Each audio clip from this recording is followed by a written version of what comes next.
Good morning, dear friends. Today we are going to start a very important lesson of class 6th, which is a very small class and बहुत ही सुंदर बच्चे हैं, प्यारे बच्चे हैं। उन प्यारे बच्चों के लिए मैंने प्यार से वीडियो बनाने का प्रयास किया ताकि उनके जहन में, उनके दिमाग में, उनके कोमल मन पर ये चीज़ें बैठ जाएं।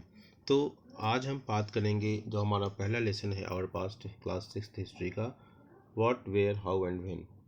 अब मेरा मानना है कि सबसे पहले पढ़ने से पहले ये ज़रूरी है कि बच्चों के मन में क्यूरियोसिटी को और बढ़ाया जाए।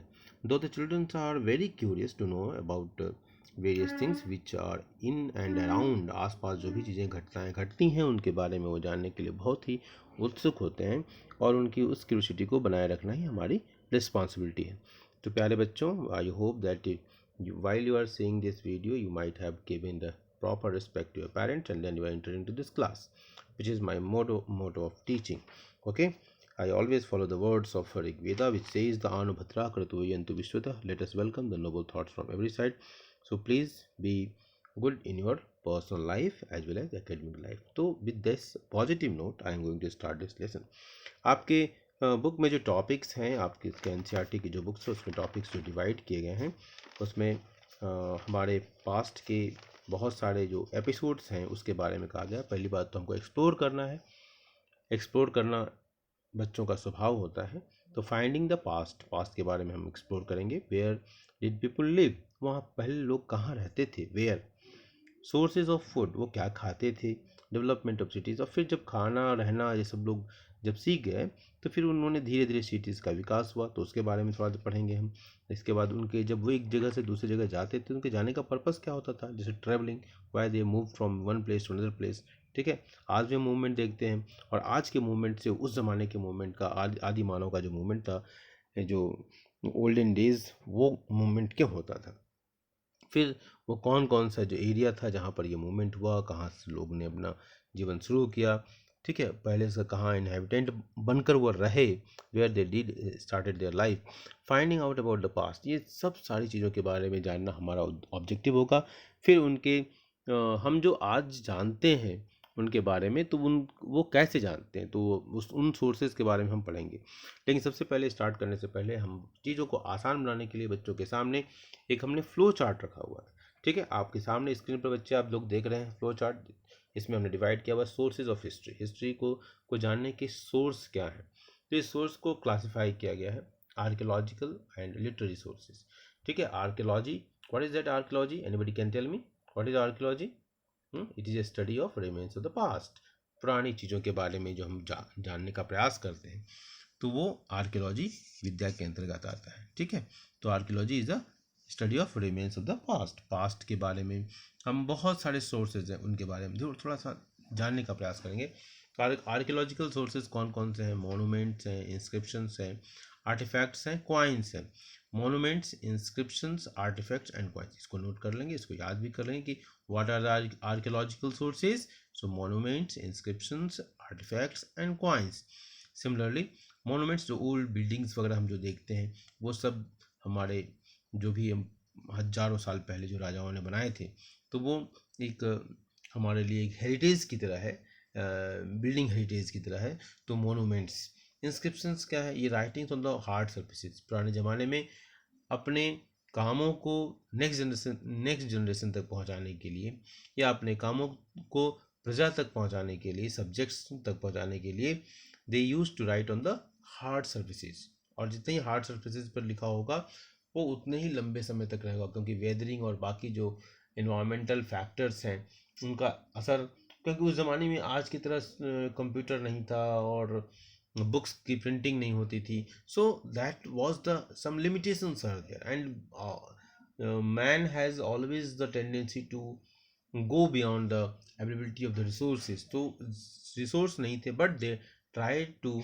पास ऑन द मैसेज। आज हम जो कुछ भी जानते हैं पुराने ज़माने के बारे में, चाहे वो सम्राट अशोक हो, चाहे वो हमारे चाणक्य हो, चाहे जो भी हैं, हमारे हुएन हो, फाइयान हो, इत्सिंग हो, अलेक्जेंडर हो, जो भी हैं, चंद्रगुप्त हैं, जो बिंदुसार हैं, इन सारे लोगों के बाद हम जो कुछ भी जान पाते हैं वो इस वजह से कि इंस्क्रिप्शंस का बहुत बड़ा योगदान था। आर्टिफैक्ट्स, आर्टिफैक्ट्स मतलब पुराने ज़माने में लोग जो अपने डेली लाइफ में जो चीज़ें यूज़ करते थे उनको, जो उनका जो मॉडल उन्होंने बनाया, उनको तो उसको हम आर्टिफैक्ट्स का नाम देते हैं। तो आर्टिफैक्ट्स जो आपको समझ में आ गया, आर्टिफैक्ट्स का भी एक अपना योगदान है। आर्टिफैक्ट्स को अगर डिफाइन करना चाहें आप, तो हम कह सकते हैं कि the objects made and used by the humans in the past are called artefacts.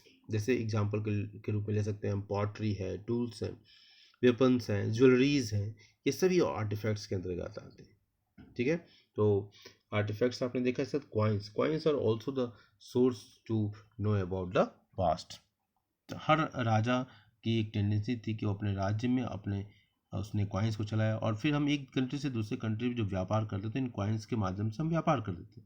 जैसे हमारे जो ट्रेड थे ओल्डन डेज में, वो बहुत दूसरे देशों के साथ थे। तो इन सब चीज़ों से हमको जानकारी मिलती है आर्कियोलॉजिकल सोर्सेज के वजह से। इसी तरह लिटरेरी सोर्सेज हैं, रिलीजियस लिटरेचर और नॉन रिलीजियस, और जिसको हम सेकुलर लिटरेचर कहते हैं।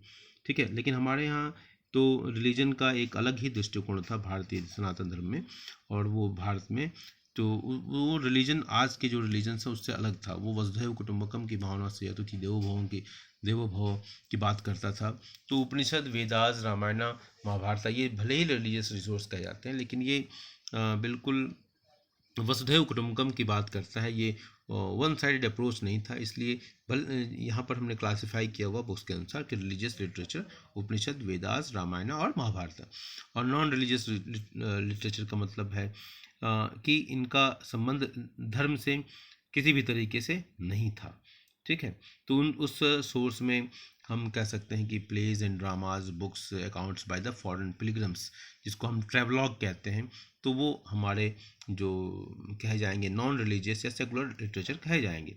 और इसी तरह रिलीजियस लिटरेचर में उपनिषद, वेदास, रामायण, महाभारत को रखा जाता है, क्योंकि खास वर्ग के लोग इसको फॉलो करते हैं, इसलिए शायद रिलीजियस लिटरेचर में इसको रखा गया है। इसी तरह आप आते हैं हम फिर फर्दर जो क्लासिफिकेशन हिस्ट्री की, उसको हम प्री हिस्ट्री और हिस्ट्री, मतलब आज प्री हिस्ट्री और पोस्ट हिस्ट्री कह सकते हैं, उसके रूप में क्लासिफाई किया जाता है। तो pre history covers majority of the period of humans development.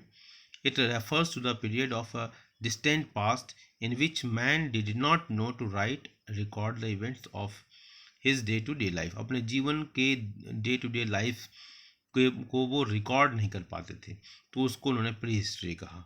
ठीक है, और जो भी रिकॉर्ड भी करते थे तो वो कैसे रिकॉर्ड करते थे, वो कुछ पिक्टोग्राफ वगैरह बना के, जो डायग्राम वगैरह बना के, या कह लो आज की डायग्राम से मतलब नहीं है मेरा, उस ज़माने में कुछ चित्र बना लिया और दीवारों पर मार्क कर दिया, और उससे अपने जो डेंजरस चीज़ें थी उसको अलग मार्क दिया, या नॉन डेंजरस चीज़ें थी उसको अलग मार्क दिया। तो इस तरह से उन्होंने एक जो भी पेंटिंग ड्राइंग किया। इसका हिस्ट्री में हम कहेंगे, history covers a small period but tells us a lot about the systematic human development. ये हिस्ट्री का chronological record of past events है। तो वो एक इससे जब कोई चीज़ ऑर्डर में रखी जाती है, लिखी जाती है, तो वो एक सिस्टम के अनुसार जब लिखी जाती है, तो हमको अध्ययन, पढ़ाने दोनों में उसमें सहायता मिलती है। तो history covers A small period but tells us a lot about the systematic human development. ठीक है, क्योंकि प्री हिस्ट्री में चूंकि सिस्टमेटिक जो कि पैटर्न वो नहीं था, इसलिए प्री हिस्ट्री में चीज़ें अनक्लासिफाइड वे में मतलब they are not in the particular pattern. So this was the basic difference. Historical period मतलब उस पीरियड को कहते हैं जिसमें हमने रिकॉर्ड करना सीख लिया, और रिकॉर्ड करना एक इवेंट को एक ऑर्डर में डेट वाइज हमने कुछ लिखना शुरू किया। तो we have written records of the past events that took place during the period referred to as a history. It is studied in a chronological order. BC in history refers to the period before the birth of Jesus Christ, while AD, that is Anno Domini, refers to the period after the birth of Jesus Christ. तो चूंकि अंग्रेजों ने पूरे world में शासन किया, तो इसलिए इस पैटर्न को वो बाय एंड लार्ज फॉलो करते रहे, और पूरे वर्ल्ड में इसको फॉलो किया जाता रहा, बीसी और एडी के कॉन्सेप्ट्स को। दो इन इंडिया हमारे पास जो वेल डेवलप्ड जो है वो डेटिंग का सिस्टम था, शक संवत, विक्रम संवत के रूप में। क्योंकि अंग्रेज इस देश पर लगभग 200 साल तक शासन किया, तो उनके सिस्टम को फॉलो करना हमारी मजबूरी बन गई, और बाद में इसको बहुत चेंज भी नहीं किया गया। खैर, सोर्सेज ऑफ इंफॉर्मेशन। तो सोर्सेज ऑफ इंफॉर्मेशन क्या है पास्ट के बारे में? तो literary, all the written documents recorded or manuscripts come under this category. It is classified into two categories. और इसी तरह आर्कियोलॉजिकल में है, all the excavated objects, buildings and other objects of the past come under this category. तो हम अभी अब बात करेंगे लिटरेरी सोर्सेज के क्लासिफिकेशन के बारे में, जिसकी चर्चा हमने पहले भी थोड़ी सी की थी। तो लिटरेरी सोर्सेज को 2 ग्रुपों में डिवाइड किया गया, रिलीजियस सोर्सेज और सेकुलर सोर्सेज। रिलीजियस सोर्सेज में Vedas, Upanishad, Brahmanas, Puranas, the epics, Ramayana and Mahabharata, they are the part of that. And secular sources में play, books, biographies, accounts of foreign pilgrims जैसे वेन सांग, फाहियान, सिंह, ये सब, Marco Polo etcetera etcetera. Court records and prashastis Prayag prashasti जो प्रयागराज में है, तो वहाँ पर प्रयाग प्रशस्ति, उसमें समुद्रगुप्त ने अपने किए हुए कामों को रिकॉर्ड किया है, तो वो वहाँ पर एक सोर्स है। इसी तरह आर्कियोलॉजिकल सोर्सेज में आते हैं monuments, coins, inscriptions and artefacts. Okay, अब टाइम लाइन को देखना बहुत ज़रूरी है कि कैसे टाइम को हम हिस्ट्री में देखते हैं। तो यहाँ 1 AD को बर्थ ऑफ जीसस क्राइस्ट मानते हैं लोग। हाँ, और इसके बाद हम नंबर लाइन पर देखें तो पॉजिटिव साइड जो है, पॉजिटिव इंटीजर्स जो है वो AD की तरफ जाता है, 500,000 AD सो ऑन 2500 AD दिखाया गया प्रेजेंट डेज तक। और निगेटिव इंटीजर्स में BC, जिसमें हमने दिखाया 500 BC, 200 BC, 1500 BC up to 22,500 BC। तो ये prehistory is a part of BC and AD is a part of this present day history. अब हम कुछ इंपॉर्टेंट पॉइंट्स को लेते हैं, तो उसको आप अपने नोट्स के लिए यूज़ कर सकते हैं। History is knowing about people who lived long ago. ठीक है, पुराने ज़माने में जो लोग रहते थे उनके बारे में जानने का एक जो अवसर मिलता है वो हिस्ट्री में के अंतर्गत आता है। It tells us about the life style of ancient people, like what they ate and wore, where they lived and about their occupations. Okay, उनके जीवन यापन, रहने खाने वगैरह के बारे में जानकारी जो देता है वो हमारा ये हिस्ट्री में मिलता है, इस बात की जानकारी। People of long ago lived on the banks of reverse like Narmada, Narmada के किनारे उन्होंने अपनी यात्रा की आपके बुक के अनुसार। ठीक है, और earliest people who lived here were skilled gatherers who gathered and hunted for food. ठीक है, स्किल्ड पीपल, आज स्किल इंडिया की बात प्राइम मिनिस्टर करते हैं, तो उस ज़माने में भी जो स्किल थे वो हंटिंग और गैदरिंग आसानी से कर ले जाते थे।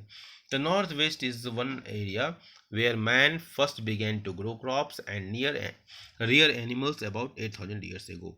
8,000 साल पहले उन्होंने मनुष्य ने जंगल जानवरों को पालना शुरू कर दिया था, और नॉर्थ वेस्ट में इसकी साक्ष्य मिलते हैं, इसके एविडेंसेस मिलते हैं 8,000 साल पहले। Cities flourished around big reverse like Ganga. Ganga आज भी हमारे लिए जीवनदायिनी है, और गंगा के किनारे बहुत सारे शहर इस बात के प्रमाण हैं कि किस प्रकार गंगा ने हम मानव जीवन को संवारने का काम किया। ये दुर्भाग्य की बात है कि मनुष्य इस रिवर को, जीवनदायिनी रिवर को, भारत के लोग ही उसको उतना सम्मान नहीं देते हैं। और हम हरिद्वार में जाइए तो, वाराणसी में जाइए तो गंगा पूजन का एक विशेष समारोह भी होता है, जिसमें हम पूजते हैं। और पूजने का मतलब यही है कि गंगा के नदी को हम साफ रखें, स्वच्छ रखें। और अपनी संस्कृति के बारे में आप जितने ही जागरूक होंगे इन चीज़ों को आप उतना ही पालन कर पाएंगे। तो Magadha was one such powerful city where people ruler set up a large kingdom. Magadha, जिस मगध का नाम लेते ही चंद्रगुप्त और चाणक्य का नाम याद आता है। तो Magadha was one such powerful city where ruler set up a large kingdoms, people travelling long distances in search of livelihood and to escape from natural disasters like floods और ड्राउट्स। लोग एक स्थान से दूसरे स्थान पर प्राचीन काल में, एंशिएंट पीरियड में, वो आदि मानव प्री हिस्टोरिक एज में ज़्यादा मूवमेंट करते थे। क्यों? अपने जंगली जानवर से बचाने के लिए, मौसम की मार से बचाने के लिए, और जो नेचुरल डिसास्टर्स हैं, फ्लड्स हैं, ड्रॉट्स हैं, अपने जीवन को चलाने के लिए वो एक स्थान से दूसरे स्थान तक नोमैडिक लाइफ में जीते थे। वो nomads for the people who move from one place to another place. Okay, next point है हमारा मर्चेंट्स ट्रेवल्ड फॉर ट्रेड। व्यापारी जो है ट्रेड के लिए, armies travelled for to conquer, teachers travelled to preach and others travelled for the adventure of discoveries. तो teachers जो है, आपने देखा होगा भगवान बुद्ध से लेकर महावीर स्वामी से लेकर चाणक्य से लेकर, ये बहुत सारे लोग जो हैं एक जगह से दूसरी जगह मूवमेंट करते रहे। और कुछ आपने डिस्कवरी चैनल देखा है, वहाँ पर देखा होगा आपने किस तरह से लोग जंगलों में जाते हैं। और आप लोग छोटे छोटे बच्चे तो कैसे डिस्कवर करते हो, मम्मी सोती हैं और आप किचन में कभी कभी ले आते हो, या गमले में कुछ कुछ करते हो और डिस्कवरी। तो इस तरह डिस्कवरी खजाने खोजते रहते हो कार्टून को देखकर, सीरियल को देखकर। तो अब हम आते हैं नेक्स्ट पॉइंट पर। द वर्ड इंडिया, आपकी बुक के अनुसार मैं बातें कर रहा हूँ। The word India comes from the word Indus. Bharat was setup was use for a group of people who lived in the north waste. ठीक है, भारत का नाम कैसे हुआ इसके बारे में बताया गया है। इसके अलावा मैंने आपको क्लास में बताया था कि भारत को जानना है भारत का नाम कैसे है, तो उसके लिए बिहार वर्ड को यूज़ कीजिए, BIHAR। B stand for Bharat, I stand for India, H for Hindustan, BIHAA for Aryavarta and R for Rewakhand. जब आप गांव में जब देखे होंगे पंडित जी पूजा करते हैं तो रेवाखंडे एक वर्ड यूज़ करते हैं, तो वो मतलब वो ये सब बताता है भारत के विभिन्न नामों के बारे में। समय बदलता गया, नाम अलग अलग तरीके से लिए जाते रहे। We come to know about the past through manuscripts, inscriptions, archaeological excavations and temples and manuscripts of the past. इन सारे सोर्स हैं जिसको हमने सेकुलर सोर्स कहा, ये सारे सोर्स हमारे लिए बहुत ही इंपॉर्टेंट है जिसके बारे में हम बहुत अच्छी जानकारी ले पाते हैं। Historians are the scholars who study the past. Historian कौन होते हैं? वो पुराने ज़माने के चीज़ों को पढ़ते हैं, समझते हैं, उनको नई जनरेशन तक पहुंचाने वाले लोग हैं historians. Since there were different kinds of people living the different parts of the earth, each has its own distinct past. जैसे आप अपने परिवार को रिप्रेजेंट करते हैं और आप लोग अलग अलग बैकग्राउंड से लोग आते हैं, उसी तरह पुराने ज़माने में भी इसी तरह की वैरायटी थी। तो since there were different kinds of people living in the different part of the earth, each has its own distinct. और इसे यहाँ पर बताया गया है जो आपने डायग्राम में देखा था डेट लाइंस में। तो dates are counted calculated from the date of birth of Jesus Christ. BC refers to before the birth of Christ and counted backward. AD refers to Anno Domini, meaning the year of Lord Jesus। तो ये हमारा first जो lesson था उसके ऊपर ये flow chart है आपका, सारा आपके दिमाग में बैठ जाएगा मुझे उम्मीद है, और इसको याद रखेंगे। तो आपने यहाँ पर थोड़ा सा हमने वेदास के बारे में नहीं बताया। Vedas are the ancient books, सबसे पुरानी किताब है जो मानव सभ्यता, संस्कृति और उसके विकास की गाथा को बताता है।